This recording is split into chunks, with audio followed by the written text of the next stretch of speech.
Hi friends, welcome to my channel. போன வீடியோவில் இந்த ப்ளவுஸ் வந்து எப்படி தைக்கிறதுன்னு சொல்லி பார்த்தோம். இந்த வீடியோவில் இந்த ஸ்லீவ் எப்படி தைக்கிறதுன்னு சொல்லி பார்க்கலாம். ரொம்பவும் சிம்பிளாக சொல்லி கொடுத்துருக்கேன். வீடியோவை ஸ்கிப் பண்ணாமல் ஃபுல்லாக பாருங்கள். வீடியோ பிடிச்சிருந்தா மறக்காமல் நம்ம சேனலை சப்ஸ்கிரைப் பண்ணி நம்ம வீடியோவுக்கு ஒரு லைக் கொடுத்துக்கோங்க. இப்போ நான் வந்து 11 இன்ச் அப்படின்னு சொல்லி இந்த ஸ்லீவ் எடுத்திருக்கேன். இதில் என்னோடய saree பார்டர் வந்து 6 இருக்குது. ஸோ நம்ம அடித்து திருப்பி எல்லாத்துக்கும் சேர்த்த மாதிரி நான் வந்து இப்போ 5.5 வந்து நான் மார்க் பண்ண போகிறேன். நம்ம வந்து இந்த டிசைன் கொடுத்து இந்த பார்டர் வச்சு அட்டாச் பண்ணுறதுனால நம்ம வந்து இதை கட் பண்ணி தான் இந்த ஸ்லீவ் எடுக்கணும். ஸோ நான் வந்து 5.5 வந்து மார்க் பண்ணிக்கிறேன். இப்போ வந்து நம்ம 5.5 மார்க் பண்ணிவிட்டு அதே மாதிரி கீழேயும் மார்க் பண்ணால் தான் ஈவனாக வரும். இல்லைன்னா ஒன்று ஏற்றி இறக்கி வந்துடும். ஸோ அதை பார்த்து கரெக்டாக மார்க் பண்ணிவிட்டு அதுக்கப்புறமா வெட்டணும். நான் 5.5ன்னு சொல்லி மார்க் பண்ணியிருக்கேன். மார்க் பண்ணிவிட்டு அதை அப்படியே நம்ம வெட்டி எடுத்துக்கலாம். வெட்டி எடுத்துட்டு நம்ம வந்து இதை வந்து பார்டருக்கும் மேலே இருக்கிறத வந்து டாப் போர்ஷனை வந்து நம்ம ஸ்லீவ்ஸில் வந்து அந்த டிசைன் யூஸ் பண்ணுறதுக்கு யூஸ் பண்ண போகிறோம். ஸோ அந்த பார்டருக்கு வந்து லைனிங் கொடுக்கறதுக்காக இந்த கீழே வெட்டின லைனிங்கை வந்து நம்ம வச்சுக்கிற போகிறோம். அடுத்து அந்த டாப் போர்ஷனுக்கு வந்து நம்ம ஃபுல்லாக சென்டருக்கு வந்து நம்ம நல்லா கலர் வந்து அந்த saree கலர் கொடுத்து கான்ட்ராஸ்ட்டாக கொடுக்குன்றதுக்காக அந்த ஒயிட் கலர் மாதிரி இல்லையா, அந்த ஒயிட் கலர் எடுத்துக்கிற போகிறேன். ஸோ இதோட லென்த் வந்து எவ்வளோ இருக்குன்னு சொன்னால் 18 இருக்கணும். 18 சம்திங் இருக்குது. நம்ம 18 இருந்தால் கரெக்டாக இருக்கும். இப்படி ஃபோல்ட் பண்ணோம்னா 9 இன்ச் இருக்கணும். இப்போ அதே மாதிரி வெட்டிட்டு நம்ம அந்த சாரியோட ராங் சைடு வந்து இதே மாதிரி வச்சு நம்ம ஸ்டிச் பண்ணி எடுத்துக்கிறணும். ஸ்டிச் பண்ணி நம்ம படிமான தையல் போட்டு எடுத்து வச்சுக்கிறணும். ரொம்பவும் சிம்பிளான மெத்தடில் சொல்லியிருக்கேன். இது 1-2 இது வந்து நம்மளுக்கு ரஃப்பாக நம்ம யூஸ் பண்ணுற மாதிரி இல்லாமல் பேட்டர்ன் போட்டு கட் பண்ணாமல் ரொம்பவும் ஈஸியான மெத்தடில் சொல்கிற மாதிரி நம்ம டைம் சேவிங் அண்டு துணியும் ரொம்ப சேவ் பண்ணுற மாதிரி மிச்சப்படுத்தி நான் அந்த மெத்தடை சொல்கிறேன். கண்டிப்பாக அந்த மெத்தட் பிடிச்சிருந்தா இதே மெத்தடில் நீங்களும் ஸ்டிச் பண்ணி போட்டு என்ஜாய் பண்ணுங்கள்.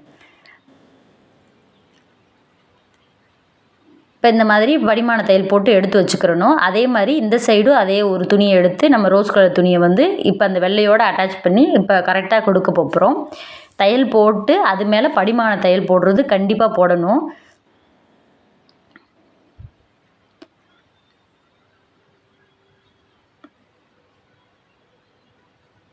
இந்த மாதிரி படிமான தையல் போட்டு எடுத்ததுக்கு அப்புறமா இப்போ அந்த வெள்ளை பீஸ் இருக்கு இல்லையா, அந்த இதை வந்து கரெக்டாக நீங்கள் மடக்கி விட்டு அதோட சென்டரில் அர்க்காட் பண்ணி எடுத்து வச்சுக்கோங்க. அதுதான் அதில் ரொம்ப முக்கியம். இல்லைனா அந்த கலர் வந்து மிங்கிள் ஆச்சுன்னா அது நல்லா இருக்காது. இந்த மாதிரி செய்யும்போது நம்மளுக்கு ஃபினிஷிங் வந்து ரொம்பவும் பக்காவாக வரும். இப்போ வந்து நம்ம மார்க் பண்ணதுக்கு அப்புறமா அர்க்காட் பண்ணதில் இருந்து 2 இன்ச் 2 இன்ச்சுன்னு சொல்லி மார்க் பண்ணிக்கோங்க. அது மாதிரி நம்ம 3 இது வந்து ஃப்ளீட்ஸ் இதில் வரும். 3 ஃப்ளீட்ஸ் வந்து ஒயிட் கலர்லேயும் அந்த கடைசி இதை வந்து நம்ம ரோஸையும் இதில் மிங்கிள் பண்ணும்போது பார்க்கவும் நல்லாயிருக்கும். அதோட ஃபினிஷிங் வேறு லெவலில் இருக்கும். இது மாதிரி உங்களுக்கு எந்த ப்ளவுஸ் கிடைச்சாலும் இந்த ஸ்லீவ் ட்ரை பண்ணும்போது இப்படி ட்ரை பண்ணுங்கள். ரொம்பவும் சூப்பராக இருக்கும். இந்த மாதிரி அந்த நம்ம மார்க் பண்ணோம் இல்லையா, அது எல்லாமே அந்த அர்க்காட்டில் வந்து உட்கார்ற மாதிரி நீங்கள் இதே மாதிரி மடித்து அதில் கரெக்டாக வச்சு ஒரு ஸ்டிச் போட்டுக்கோங்க. ரஃப்பாக ஒரு ஸ்டிச் துணி விலகாமல் இருக்கிறதுக்காக.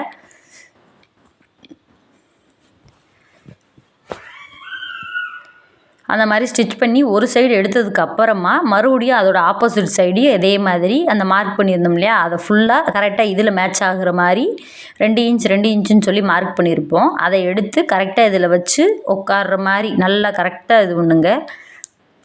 கீழே எந்த அளவுக்கு கரெக்டாக ஃபினிஷிங் கொண்டு வரோமோ அந்த அளவுக்கு மேலே ஈஸியாக வேலை முடிஞ்சிடும். இல்லைனா ஏற்றல் இறக்கல் வந்துடும். இதையும் அதே மாதிரி ரஃப்பாக ஒரு ஸ்டிச் போட்டுக்கிறணும்.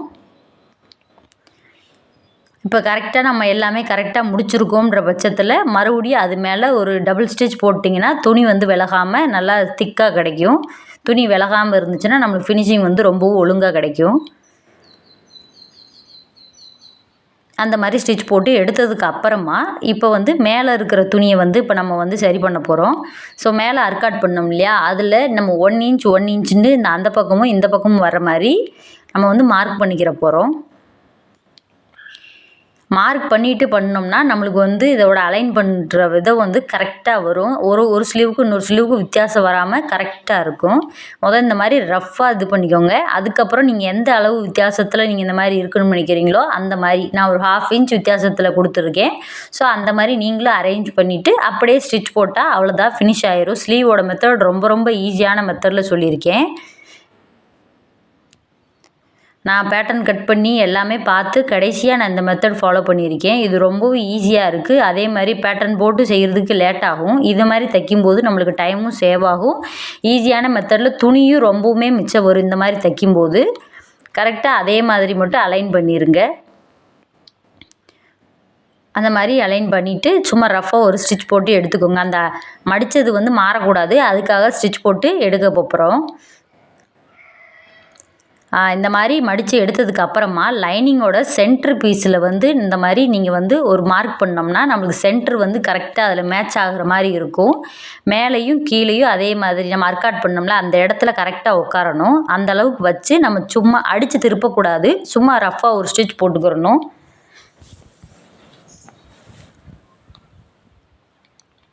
அந்த மாதிரி அடித்து திருப்பும்போது அதை பொறுமையாக அந்த துணி விலகாத மாதிரி ஒரு கையில் பிடிச்சிக்கிட்டு செய்யணும். இல்லைனா அங்கே இல்லாட்டி முன்னாடி இல்லாட்டி பேக்கில் வந்து அந்த ரோஸ் கலர் துணி இருக்கிற இடத்துல வந்து நம்மளுக்கு சுருக்கு விழுக ஆரம்பிச்சிடும்.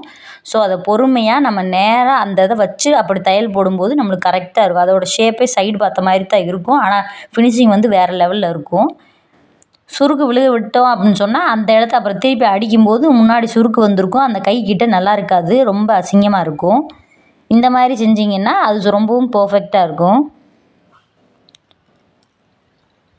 சும்மா லைனிங்கும் மெயின் பீஸும் விலகாத மாதிரி இந்த மாதிரி சென்டரில் மட்டும் கவனம் வச்சுட்டு அப்படியே நம்ம ஒரு ஸ்டிச் ரஃப்பாக ஒரு ஸ்டிச் போட்டு எடுத்துட்டோம்னா வேலை முடிஞ்சுச்சு. அந்த மாதிரி வச்சுட்டு நம்ம அர்க்காட்டில் வந்து கரெக்டாக நம்மளோட மார்க்கிங் உட்காரணும், அதுதான் மெயின்னு. அப்போ தான் கையில் ஜாயின் பண்ணும்போது ரொம்பவும் நீட்டாக இருக்கும்.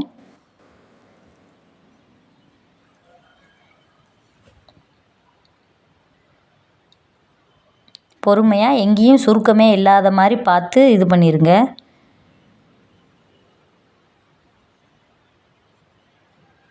அங்கே எப்படி மடிப்பு இருக்குது என்னன்னு பார்த்து கரெக்டாக அதுக்கேற்ற மாதிரி விட்டுறணும்.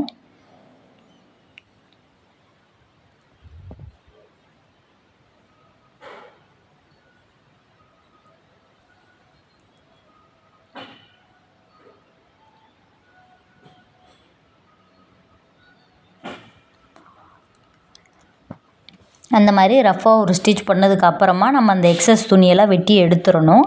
அதே மாதிரி பார்டர் அந்த துணி எடுத்துருந்தோம் இல்லையா, அதை ரெண்டையும் அடித்து திருப்பிடணும். அந்த கொஞ்சோன்னு பத்தாத இடத்துக்கு நான் அந்த மிச்ச கிளாத்தை வச்சு ஒட்டு போட்ட மாதிரி போட்டிருக்கேன். இது நம்ம கைக்கு உள்ளே போயிடுறதுனால வெளியே தெரிய வாய்ப்பு இல்லை. அடுத்து நெக்ஸ்ட் என்ன செய்யணும்னா அந்த பார்டரையும் இப்போ தச்சதையும் வந்து நம்ம அட்டாச் பண்ண போகிறோம். இப்போ இந்த மாதிரி வச்சுட்டு அட்டாச் பண்ணிக்கிற போகிறோம். இந்த மாதிரி அட்டாச் பண்ணதுக்கப்புறமா உங்களுக்கு விருப்பம் இருந்தால் லேஸ் கொடுத்துக்கரலாம். நான் வந்து எனக்கு வந்து ஒரு சின்ன பேட்ச் ஒர்க் கொடுத்து ஒரு கல்வரிசை மட்டும்தான் வைக்க போகிறேன். உங்களுக்கு என்ன விருப்பமோ அது மாதிரி ஏற்ற மாதிரி நீங்கள் செஞ்சுக்கலாம். டாப்பில் அந்த பெரிய பார்டராக இருக்கிறதுனால 2 இந்த பார்டரோட ஸ்டார்டிங்லேயும் எண்டிங்லேயும் ஒரு டிசைன் கொடுத்தா கூட நல்லாயிருக்கும். தேங்க்யூ.